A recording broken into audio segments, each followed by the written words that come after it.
Hello everyone, आज हम इस वीडियो में डिस्कस करने वाले हैं 5 दिसंबर के करंट अफेयर्स क्विज। चैनल पे आप लोग नए हैं तो चैनल को सब्सक्राइब कर लें, वीडियो अच्छी लगे तो वीडियो को लाइक कर दें। यहाँ पे हमारा फर्स्ट क्वेश्चन है आज, consider the following statements regarding Shri Darbar Sahib Amritsar. सो श्री दरबार साहिब अगर हम बात करें तो ये कहाँ है, अमृतसर में। और बेसिकली श्री दरबार साहिब जो है ये क्या है, गोल्डन टेम्पल। सो गोल्डन टेम्पल को श्री दरबार साहिब भी कहा जाता है। ये लोकेटेड कहाँ है, ये है अमृतसर में। सो फर्स्ट स्टेटमेंट है हमारी, commonly known as the golden temple, it is one of the holiest sites in Sikhism। सो यहाँ पे स्टेटमेंट 1 बिल्कुल करेक्ट है। मैंने अभी आपको बताया कि श्री दरबार साहिब जो है ये गोल्डन टेम्पल को ही दरबार साहिब कहा जाता है, लोकेटेड है अमृतसर में। एंड ये बहुत ही होलीस्ट साइट्स है सिखिज्म में। सो यहाँ पे स्टेटमेंट 1 बिल्कुल करेक्ट है। सेकंड स्टेटमेंट की अगर हम बात करें, Guru Arjan designed the architecture of Shri Darbar Sahib. सो यहाँ पे स्टेटमेंट 3 बिल्कुल करेक्ट है कि जो गुरु अर्जन थे इन्होंने डिज़ाइन किया था दरबार साहिब का जो आर्किटेक्चर है। बेसिकली ये किसने डिज़ाइन किया था, ये गुरु अर्जन ने किया था। सो यहाँ पे और ये गुरु अर्जन देव की अगर हम बात करें तो ये कौन से नंबर के गुरु थे, ये जो थे 5th नंबर के गुरु थे। 5th नंबर के गुरु थे गुरु अर्जन देव, और इन्होंने डिज़ाइन किया था गोल्डन टेम्पल को। सो यहाँ पे 1 और 2 जो है हमारी राइट स्टेटमेंट्स हैं। थर्ड है, the man made pool on the site of the temple was completed by गुरु अमरदास जी। सो यहाँ पे अगर हम स्टार्टिंग की बात करें कि ये जो पूल है बेसिकली ये स्टार्ट करवाया था, इसकी कंस्ट्रक्शन किसने, गुरु अमरदास जी ने स्टार्ट करवाया था। एंड अगर हम इसकी जो ये कंप्लीट हुआ है पुल, तो इसको कंप्लीट किसने करवाया था, इसको कंप्लीट कराया था गुरु रामदास जी ने अंडर द सुपरविजन ऑफ बाबा बूढ़ा जी। सो बाबा बूढ़ा जी की अंडर जो है सुपरविजन के अंडर गुरु रामदास जी ने इसका कंस्ट्रक्शन जो है वो कंप्लीट करवाया था। सो यहाँ पे स्टेटमेंट 3 क्या होगी हमारी, इनकरेक्ट हो जाएगी, बिकॉज ये कह रहे हैं कि जो कंप्लीट करवाया था वो किसने करवाया था, गुरु अमरदास जी ने। बट गुरु अमरदास जी ने ये कंस्ट्रक्शन स्टार्ट करवाई थी एंड इसे कंप्लीट करवाया था गुरु रामदास जी ने अंडर द सुपरविजन ऑफ बाबा बूढ़ा जी। सो यहाँ पे थर्ड स्टेटमेंट हमारी इनकरेक्ट हो जाएगी। यहाँ पे हमसे करेक्ट पूछ रहे हैं तो करेक्ट स्टेटमेंट हमारी 1 और 2 है। सो राइट आंसर होगा हमारा only 2। So option number B जो यहाँ पे हमारा करेक्ट आंसर होगा, option number B. The next question is, the prestigious Turner award is awarded for. So Turner award की अगर हम बात करें तो ये स्टार्ट कब हुआ था, टर्नर अवार्ड ये स्टार्ट हुआ था 1984 में। सो 1984 से स्टार्ट हुआ था टर्नर अवार्ड। और ये बेसिकली किस फील्ड में है, किस फील्ड के लिए दिया जाता है, टर्नर अवार्ड दिया जाता है आर्ट्स फील्ड के लिए। सो आर्ट्स फील्ड के लिए दिया जाता है, आर्ट के लिए दिया जाता है। सो यहाँ पे 1984 में स्टार्ट हुआ था। यहाँ पे जो हमारा राइट आंसर होगा वो क्या होगा, development in contemporary British art. So option number C जो यहाँ पे राइट आंसर होगा हमारा, the prestigious Turner award is awarded for development in contemporary British art. So option number C is the right answer. The next question is, the Kumhrar archaeological site is located in. So Kumhrar की अगर हम बात करें तो ये basically ये एक Mauryan archaeological site है, मौर्यन पीरियड की साइट है, ये मौर्यन आर्कियोलॉजिकल साइट है कुम्हरार। और कुम्हरार ये कहाँ लोकेटेड है, ये लोकेटेड है बिहार में। सो ऑप्शन नंबर ए जो होगा यहाँ पे हमारा राइट आंसर होगा Bihar. Kumhrar archaeological site is located in Bihar. The next question is, consider the following statements regarding epilepsy. So epilepsy क्या है, एपिलेप्सी की अगर हम बात करें तो ये एक rare and chronic non communicable disease है of the brain that affects people of all ages. So यहाँ पे स्टेटमेंट 1 हमारी बिल्कुल करेक्ट है कि epilepsy is a rare chronic non communicable disease of the brain that affects, सारे ही age group के लोगों को अफेक्ट करती है, नॉन कम्युनिकेबल डिजीज़ है। सो यहाँ पे स्टेटमेंट 1 जो है ये बिल्कुल करेक्ट स्टेटमेंट है। सेकेंड है, it is characterized by recurrent seizures which are brief episodes of involuntary movement. So यहाँ पे स्टेटमेंट 2 जो है ये भी बिल्कुल करेक्ट स्टेटमेंट है हमारी। सो यहाँ पे हमसे करेक्ट पूछ रहे थे, आंसर होगा बोथ 1 और 2। सो ऑप्शन नंबर सी जो यहाँ पे राइट आंसर होगा बोथ 1 और 2। The next question is, consider the following statements regarding अकल तख्त। सो अकल तख्त की अगर हम बात करें तो ये बेसिकली ये क्या है, 1 ऑफ द 5 तख्त और the seats power in Sikhism. So तख्त क्या होता है, तख्त जो बेसिकली सीट होती है, seats of power in Sikhism. So यहाँ पे स्टेटमेंट 1 जो ये बिल्कुल करेक्ट स्टेटमेंट है, the Akal Takht is 1 of the 5 takht और the seats power in Sikhism. So यहाँ पे स्टेटमेंट 1 हमारी बिल्कुल करेक्ट है। सेकेंड है, it is the most significant Takht and is located in the Darbar Sahib complex in Amritsar.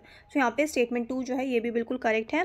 ये कहाँ लोकेटेड है, दरबार साहिब में लोकेट। थर्ड स्टेटमेंट है यहाँ पे, इट वॉज एस्टैब्लिश्ड बाय गुरु हरगोबिंद जी 1606। तो यहाँ पे थर्ड स्टेटमेंट भी बिल्कुल करेक्ट है। इसको एस्टैब्लिश किया था किसने, गुरु हरगोबिंद जी ने।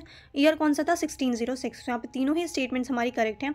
हाउ मेनी ऑफ द, सो ये यहाँ पे ये क्वेश्चन गलत है, यहाँ पे जो है वो होगा करेक्ट कि करेक्ट कौन सी स्टेटमेंट्स हैं तीनों में से, तो तीनों ही हमारी करेक्ट है, 1, 2 और 3। सो यहाँ पे हमारा जो राइट आंसर होगा वो होगा all 3। So option number C जो यहाँ पे करेक्ट आंसर है हमारा all 3। The next question is, which of the following statements are correct in respect of the speaker of Indian parliament. So speaker की अगर हम बात करते हैं तो यहाँ पे स्पीकर से रिलेटेड स्टेटमेंट है। स्टेटमेंट 1 है the speaker of the parliament presides over the legislative sessions. So यहाँ पे स्टेटमेंट 1 हमारी बिल्कुल करेक्ट है कि जो लेजिस्लेटिव सेशन होता है उसे प्रिसाइड कौन करते हैं, वो करते हैं स्पीकर लोकसभा में, ठीक है। और अगर हम राज्यसभा की बात करें तो राज्यसभा में कौन करते हैं, वाइस प्रेसिडेंट या फिर चेयरमैन जो होते हैं, चेयरमैन वाइस प्रेसिडेंट ही चेयरमैन होते हैं राज्यसभा के। सो राज्यसभा का कौन प्रिसाइड करते हैं, राज्यसभा में प्रिसाइड करते हैं हमारे वाइस प्रेसिडेंट या फिर चेयरमैन ऑफ राज्यसभा। और अगर हम लोकसभा की बात करें तो लोकसभा में स्पीकर ऑफ द पार्लियामेंट या स्पीकर ऑफ द लोकसभा। तो यहाँ पे स्टेटमेंट 1 जो है ये बिल्कुल करेक्ट है। सेकंड स्टेटमेंट है the prime minister elects the speaker of parliament. So statement 2 बिल्कुल इनकरेक्ट है बिकॉज प्राइम मिनिस्टर जो है ये इलेक्ट नहीं करते हैं, जितने भी एमपी हैं, ठीक है, मेंबर्स ऑफ पार्लियामेंट जो हैं लोकसभा के जितने एमपी हैं वो इलेक्ट करते हैं स्पीकर को। सो यहाँ पे स्टेटमेंट 2 जो होगी ये इनकरेक्ट हो जाएगी। थर्ड है in case of tie speaker of parliament have a casting vote.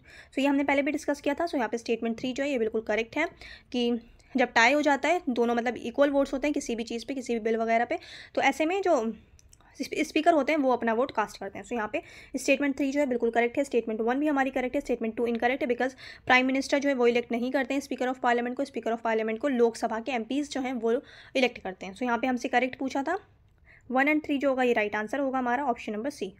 Option number C जो ये राइट आंसर होगा 1 और 3 only. The next question is recently a martial law was declared by a country to protect itself against the communist threat and eliminate the anti-state forces. The country imposing the martial law is, so अभी कौन सी country में recently martial law लगा है? So the right answer is south Korea. South Korea में अभी martial law लगाया गया है और दिसंबर 3 को जो है मार्शल लॉ लगाया गया है साउथ कोरिया में। सो यहाँ पे ऑप्शन नंबर बी जो है ये हमारा राइट आंसर होगा। The next question is consider the following with reference to the Rajya Sabha. So Rajya Sabha से रिलेटेड यहाँ पे स्टेटमेंट्स हैं। स्टेटमेंट 1 है the members of the Rajya Sabha are elected through an indirect election by the elected members of the state legislative assemblies. तो यहाँ पे statement 1 बिल्कुल correct है। राज्यसभा के जो एमपीज़ होते हैं उन्हें कौन इलेक्ट करता है, उन्हें हम लोग डायरेक्ट इलेक्ट नहीं करते। हम लोग किस में वोट देते हैं, हम लोग देते हैं लोकसभा के लिए। लोकसभा के एमपीज़ को चूज़ करने के लिए हम वोट कास्ट करते हैं। बट राज्यसभा के लिए जो है जो राज्यसभा के लिए है वो इनडायरेक्ट इलेक्शंस होते हैं। सो राज्यसभा के एमपीज़ को चूज़ करने के लिए, इलेक्ट करने के लिए इनडायरेक्ट इलेक्शन होते हैं। सो यहाँ पे स्टेटमेंट 1 जो है बिल्कुल करेक्ट है। और इन्हें इनडायरेक्ट इलेक्ट कौन करता है, जो हमारे इलेक्टेड मेंबर्स जो पार्लियामेंट में गए हैं वो लोग वोट दे करके राज्यसभा के मेंबर्स को इलेक्ट करते हैं। तो यहाँ पे स्टेटमेंट 1 जो है ये बिल्कुल करेक्ट है। सेकेंड स्टेटमेंट है the tenure of a Rajya Sabha member is 6 years. So यहाँ पे स्टेटमेंट 2 भी बिल्कुल करेक्ट है। जो टेन्योर होता है राज्यसभा मेंबर्स का, राज्यसभा एमपीज़ का, सो वो होता है 6 ईयर्स। और हर 2 साल में 1/3 मेंबर जो होते हैं 1/3 मेंबर रिटायर होते हैं, ठीक है। सो 1/3 मेंबर रिटायर होते हैं हर 2 साल में। सो यहाँ पे स्टेटमेंट 2 जो है बिल्कुल करेक्ट है। स्टेटमेंट 3 है Rajya Sabha is dissolved partially after 5 years. So statement 3 बिल्कुल इनकरेक्ट है बिकॉज हम राज्यसभा की बात करें तो राज्यसभा कभी भी डिसॉल्व नहीं होती। राज्यसभा क्या है, राज्यसभा परमानेंट हाउस है। सो राज्यसभा क्या है, परमानेंट हाउस है, कभी भी डिसॉल्व नहीं होती है। सो यहाँ पे स्टेटमेंट 3 जो है ये बिल्कुल इनकरेक्ट है। सो यहाँ हमसे करेक्ट स्टेटमेंट पूछ रहे हैं। सो यहाँ पे करेक्ट जो है वो 1 करेक्ट है, सेकेंड भी करेक्ट है, थर्ड हमारी इनकरेक्ट है। सो यहाँ पे आंसर जो होगा वो होगा only 2। So option number B जो यहाँ पे हमारा राइट आंसर हो जाएगा B, only 2. The next question is consider the following statements. So यहाँ पे statements हमने बतानी है कौन सी करेक्ट है। So यहाँ पे statement 1 है The Earth Summit in 1992 led to the creation of United Nations Environment Program. So यहाँ पे statement 2 बिल्कुल इनकरेक्ट है because United Nations environment programme जो है वो कौन सी कॉन्फ्रेंस के बाद इस्टेब्लिश हुआ था 1972 में, जब स्टॉकहोम कॉन्फ्रेंस हुई थी ह्यूमन एनवायरनमेंट के ऊपर। उसके बाद जो है United Nations environment programme establish हुआ था। सो यहाँ पे स्टेटमेंट 1 हमारी बिल्कुल इनकरेक्ट हो जाएगी। सेकेंड स्टेटमेंट है the green climate fund is initiative that is unknown for in the area of climate change. So यहाँ पे अगर हम बात करते हैं कि कह रहे हैं कि UNEP का जो ग्रीन क्लाइमेट फंड है ये इनिशिएटिव है UNEP का। सो यहाँ पे जो है ये इनकरेक्ट स्टेटमेंट है। सेकंड स्टेटमेंट भी हमारी इनकरेक्ट है बिकॉज अगर हम ग्रीन क्लाइमेट फंड की बात करें तो ग्रीन क्लाइमेट फंड जो है ये एक इंडिपेंडेंट फंड है ये, जो कि इस्टेब्लिश हुआ था किसके अंडर, किस फ्रेमवर्क के अंडर इस्टेब्लिश हुआ था, UNFCCC। सो UNFCCC के अंडर जो है ये green climate fund independent fund है और इस्टेब्लिश हुआ था किस फ्रेमवर्क के under, United Nations framework convention on climate change. So यहाँ पे स्टेटमेंट 2 भी हमारी इनकरेक्ट हो जाएगी, स्टेटमेंट 1 भी इनकरेक्ट हो जाएगी। यहाँ हमसे करेक्ट पूछ रहे थे, सो आंसर होगा neither 1 not 2। So option number D जो है यहाँ पे हमारा option D is the right answer, neither 1 nor 2। The next question is consider the following with reference to the winter session of the parliament. So winter session की अगर हम बात करें, so winter session of parliament, the prime minister addresses both houses of parliament at the beginning of the winter session। so यहाँ पे statement 1 हमारी बिल्कुल incorrect है, बिकॉज प्राइम मिनिस्टर एड्रेस नहीं करते हैं, एड्रेस कौन करता है, प्रेसिडेंट। सो प्रेसिडेंट एड्रेस करते हैं, ना कि प्राइम मिनिस्टर। सो यहाँ पे स्टेटमेंट 1 हमारी बिल्कुल इनकरेक्ट हो जाएगी।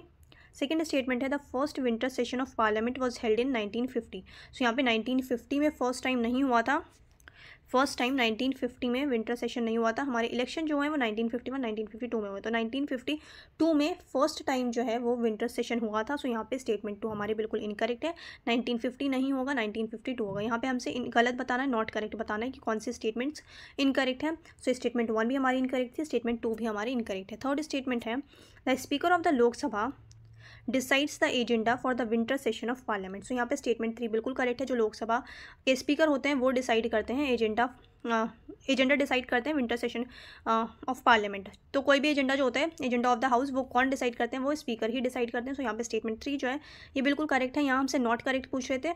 सो यहाँ पे स्टेटमेंट 1 एंड 2 जो है हमारी इनकरेक्ट है, दैट्स माई आंसर होगा only 2। So option number B जो है ऑप्शन बी हमारा राइट आंसर होगा, ओनली 2। आई होप आप लोगों ने अच्छे से प्रैक्टिस की होगी। चैनल पे आप लोग नए हैं तो चैनल को सब्सक्राइब कर लें, वीडियो अच्छी लगे तो वीडियो को लाइक कर दें। अब मिलते हैं नेक्स्ट वीडियो में।